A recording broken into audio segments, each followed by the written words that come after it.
السلام علیکم ورحمۃ اللہ وبرکاتہ۔ بسم اللہ والصلاۃ والسلام علی رسول اللہ۔ آج ہمارے یہاں کا نیٹ پھر جو ہے پریشان کر رہا ہے۔ اللہ رب العالمین سے دعا ہے کہ اللہ تعالیٰ اس پروگرام کو پائے تکمیل تک پہنچائے بحسن و خوبی۔ میں نے پروگرام شروع کر دیا تھا لیکن نیٹ کی پریشانی کی وجہ سے پروگرام ڈسکنیکٹ ہو گیا۔ بہرحال نئے سرے سے پروگرام کا آغاز کرتا ہوں، اللہ رب العالمین کی توفیق طلب کرتے ہوئے۔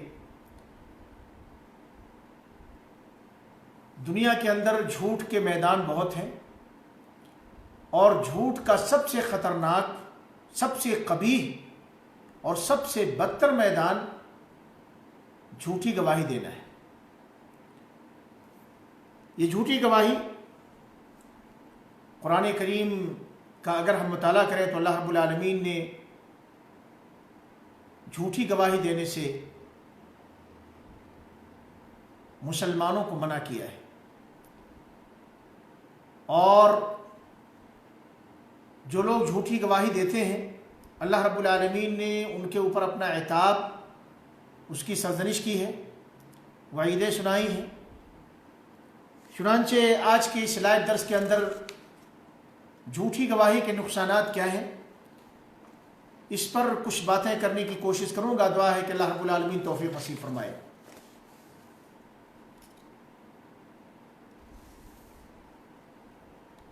جھوٹی گواہی، اس میں بڑی ڈیٹیل علماء نے ذکر کی ہے، لیکن خلاصہ میں آپ کے سامنے پیش کر رہا ہوں۔ جھوٹی گواہی کسے کہتے ہیں؟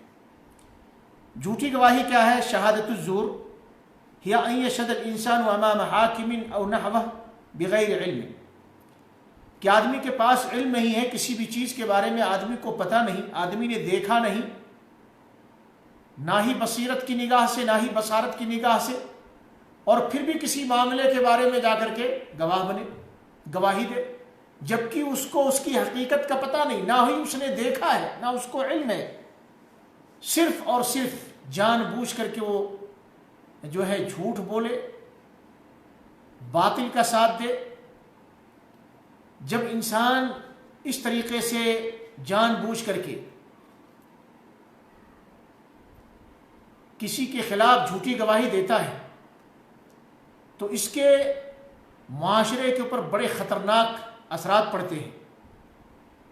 جھوٹی گواہیوں کی وجہ سے لوگوں کے حقوق کی پامالی ہوتی ہے، عدل و انصاف کے جنازے نکلتے ہیں،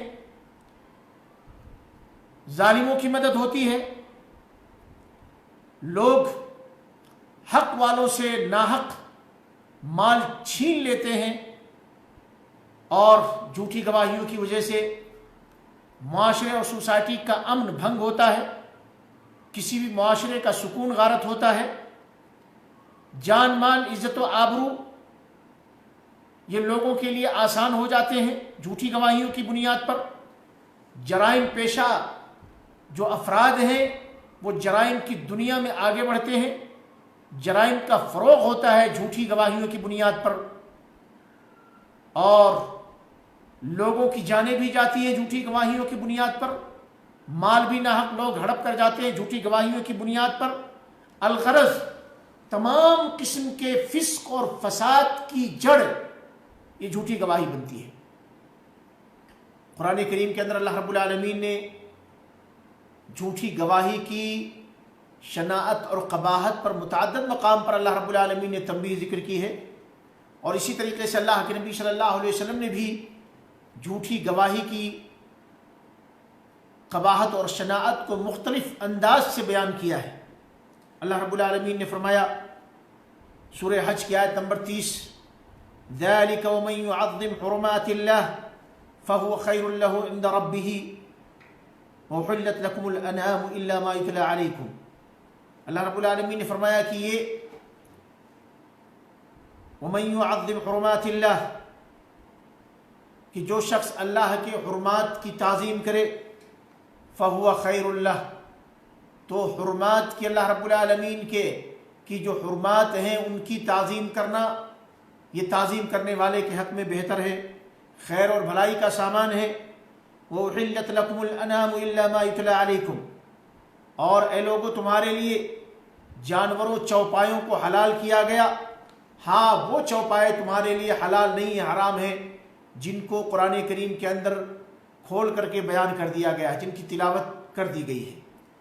فاجتنبوا الرجس من الاوثان واجتنبوا قول الزور، اللہ رب العالمین نے یہاں جھوٹ بولنے کو، زور کو، اللہ رب العالمین نے جو ہے بتوں کی عبادت کے ساتھ جوڑا ہے۔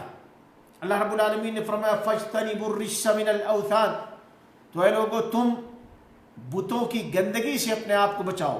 من یہاں بیانیہ ہے، یعنی بتوں کی نجاست جس بھی اعتبار سے ہو سکتی ہے اس نجاست سے اپنے آپ کو دور کرو۔ اور اسی طریقے سے جھوٹ بولنا، یہ جس بھی انداز سے جھوٹ کا معاملہ ہو سکتا ہے، اس کے جتنے بھی میدان ہیں ان سے اپنے آپ کو دور کرو۔ علامہ ابن کثیر رحمہ اللہ اپنی تفسیر ابن کثیر جو دنیا کے اندر مشہور ہے، اس کے اندر فرماتے ہیں هذه الآية فاجتنبوا الرجس من الأوثان واجتنبوا قول الزور، کہ بتوں کی گندگی سے اور جھوٹ کہنے سے، زور بولنے سے اپنے آپ کو بچاؤ۔ یہاں من جو ہے یہ لبیان الجنس، یہ بیان جنس کے لیے، یعنی تمام قسم کے اوثان کی جو جتنے بھی اوثان ہیں، جس بھی انداز سے ان کی گندگی ہو سکتی ہے اس سے اپنے آپ کو دور کرو۔ اسی طریقے سے یہاں اس بات کا بھی پتہ چلا کہ اللہ رب العالمین نے دیکھیں دونوں کو اکٹھا ذکر کیا ہے۔ اسی طریقے سے اللہ رب العالمین نے شرک کو اور قول الزور کو اکٹھا فرمایا ہے ایک ہی آیت کے اندر۔ سورہ اعراف کی آیت نمبر 33 کے اندر قل انما حرم ربی الفواحش ما ظهر منها وما بطن والاثم والبغي بغیر الحق وان تشركوا بالله ما لم ينزل به سلطانا وان تقولوا على الله ما لا تعلمون۔ اس آیت کریمہ کے اندر اللہ رب العالمین نے فرمایا کہ رسول پاک صلی اللہ علیہ وسلم آپ کہہ دیجئے بے شک میرے پروردگار نے، ان جو ہے میرے پالنہار نے، میرے رب نے فحش کاموں کو حرام ٹھہرایا ہے۔ وہ فحش چاہے دنیا کے لیے وہ ظاہر ہوں یا دنیا کے لیے وہ چھپے ہوئے ہوں، لوگوں کی نگاہوں کے سامنے جو فحش امور انجام پاتے ہیں وہ بھی حرام ہیں، اور جو لوگوں کی نگاہوں سے چھپے ہوئے تنہائیوں کے اندر بند کمروں میں انجام دیے جاتے ہیں وہ بھی حرام ہیں۔ اسی طریقے سے والاثم، یہ گناہ کا کام جو بھی ہوتا ہے حرام ہے۔ والبغی، ظلم و زیادتی، ناحق کسی کے اوپر ظلم و زیادتی کرنا یہ حرام ہے۔ وان تشرکوا باللہ ما لم ينزل به سلطانا، اور تم یہ کہ اللہ کے ساتھ ایسی چیزوں کو ساجی اور شریک ٹھہراؤ کہ جس کے بارے میں اللہ رب العالمین نے کوئی پروف، کوئی دلیل نہیں اتاری ہے، یعنی ناحق آپ اللہ کے ساتھ کچھ چیزوں کو ساجی اور شریک ٹھہرانے لگ جائیں۔ وَأَن تَقُولُوا عَلَى اللَّهِ مَا لَا تَعْلَمُونَ، اور یہ کہ یہ بھی حرام ہے کہ تم اللہ کے بارے میں وہ باتیں کہو، اللہ کے اوپر وہ چیزیں باندھو کہ جس کا تمہیں پتہ بھی نہیں، یعنی اللہ کس کے متعلق، اللہ کے صفات سے متعلق، اپنے اور اللہ کی ذات سے متعلق اللہ کے بارے میں کچھ بھی کہہ بیٹھو، یہ حرام ہے۔ اور انہی چیزوں میں سے اللہ کے بارے میں جو لوگ جھوٹ بولتے ہیں یہ جھوٹی گواہیاں بھی دینا ہے۔ اللہ رب العالمین نے سورہ فرقان کی آیت نمبر 72 کے اندر فرمایا والذین لا یشہدون الزور، یعنی ایمان والوں کی شان کیا ہوتی ہے؟ کامیاب ہونے والے مومن وہ ہوتے ہیں جو جھوٹی گواہیاں نہیں دیتے، جو جھوٹ کے قریب نہیں جاتے، جو تہمتوں کے قریب نہیں جاتے، نہ زبان سے جھوٹ بولتے ہیں، نہ جھوٹا معاملہ کرتے ہیں، نہ جھوٹوں کا ساتھ دیتے ہیں، نہ فسق و فجور کے قریب جاتے ہیں، فحاشی کے قریب نہیں جاتے، گانے بجانے اور اسی طریقے سے لایانی بیہودہ حرکتوں کے قریب نہیں جاتے۔ ان ساری چیزوں کا شمار مفسرین نے زور کے اندر کیا ہے۔ وَإِذَا مَرُّوا بِاللَّغْوِ مَرُّوا كِرَامًا، اور جب لایانی چیزوں کے پاس سے ان کا گزر ہوتا ہے تو بڑے عزت و احترام کے ساتھ وہ نکل جاتے ہیں، اپنی نگاہوں کو نیچی کر کے، اپنے آپ کو بچا کر کے، لایانی حرکتیں ہو رہی ہیں وہاں سے کنارہ کشی اختیار کر لیتے ہیں۔ سورہ فرقان کی آیت نمبر 72 ہے۔ دیکھیں اسی طریقے سے اللہ رب العالمین نے فرمایا وَلَا تَقْفُ مَا لَيْسَ لَكَ بِهِ عِلْمٌ إِنَّ السَّمْعَ وَالْبَصَرَ وَالْفُؤَادَ كُلُّ أُولَئِكَ كَانَ عَنْهُ مَسْئُولًا، جس چیز کا آپ کے پاس علم نہیں ہے، جس کے بارے میں آپ نہیں جانتے، ایسی چیز کہ آپ پیچھے نہ پڑیں، بے شک آپ کے کان، آپ کی نگاہ اور آپ کے دل ہر چیز کے بارے میں کل قیامت کے دن آپ کو جواب دہ ہونا ہے.